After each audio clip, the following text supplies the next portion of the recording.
நீங்கள் எந்த கேள்வி கேட்டாலும் சரளமாக பதில் சொல்லக்கூடிய நபர் சிங்கம். இருக்கா இல்லைங்களா? அப்படி இருக்கும்போது அவர்கிட்ட ஒரு கேள்வியை எழுப்புறீங்க, அந்த கேள்விக்கு பதில் சொல்லிடுறாரு.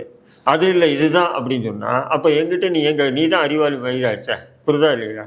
நீ தான் அறிவாளி தானப்பா, உனக்கே எல்லாம் தெரியுது இல்லையா? அப்போ ஏன் மயில் என்கிட்ட கேட்குற அப்படின்னு அவருக்கே உண்டான பாணியில் பேசுகிறாரு. என்ன இப்படி பேசுகிற பத்திரிக்கையாளர் அப்படின்னு சொன்னால் அப்படி பேசாமல் எப்படி பேசுறது சொல்லுங்கள். கேள்வி எழுப்புறீங்கன்னா அந்த கேள்விக்கு பதில் சொல்லனா நீங்கள் கேட்கலாம், பதில் சொல்லாமல் ஓட்டாருன்னு. கேள்வி எழுப்புறாங்க, பதில் சொல்லிடுறாரு. ஆனால் பதில் சொல்லும்போது எஸ்ஐஆரை பற்றி தான் கேள்வி பதில். புரியுதா இல்லையா? அப்போது எஸ்ஐஆர் தமிழக அரசு எதிர்ப்பு தெரிவிக்குது இல்லையா?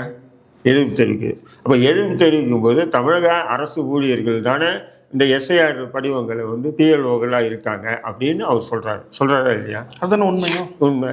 அப்போது அதுக்கு நீங்கள் என்ன பண்ணீங்க? கோர்ட்டுக்கு போயிருக்கு. கோர்ட்டுக்கு போட்டோம், எங்கே போட்டோம்? இது மாநில அரசு தானே இது நடைமுறைப்படுத்துது அப்படின்னு சொல்கிறாரு. அப்போது விதண்டாவதம் பண்ணும்போது கோபம் வரதான் செய்யும்.